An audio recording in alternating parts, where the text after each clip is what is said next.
Hello everyone, আসসালামু আলাইকুম। আজকে আমি আপনাদের সাথে শেয়ার করব ক্যারামেল ছাড়া একদম খুব সহজ পদ্ধতিতে কিভাবে 5 মিনিটের মধ্যেই পুডিং বানাবেন। এখানে আমি প্রথমে একটা ডিম নিয়েছি আর পরিমাণ মতো চিনি, লবণ আর একটা এলাচ কুচি করে দিয়েছি।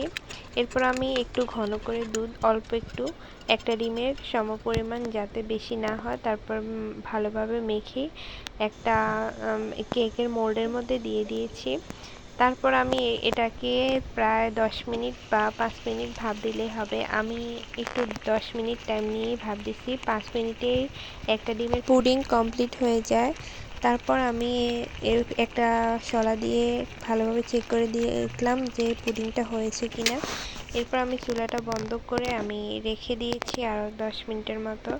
এরপর আমি মোল্ড আউট করতে গিয়ে একটু সমস্যা হয়েছে। সমস্যা বলতে আপনারাই দেখেন, যেহেতু এই মোল্ডটা নতুন আর পুডিংয়ের ক্ষেত্রে ক্যারামেল অবশ্যই দিতেই হবে। ক্যারামেল ছাড়া পুডিং বানাতে গেলে পুডিংটা মোল্ড আউট হয় না।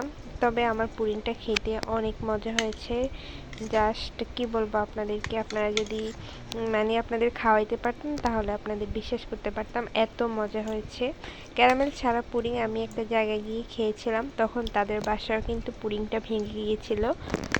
ভিডিওটি ভালো লাগলে লাইক, কমেন্ট, শেয়ার করে পাশে থাকবেন। আল্লাহ হাফেজ, আসসালামু আলাইকুম।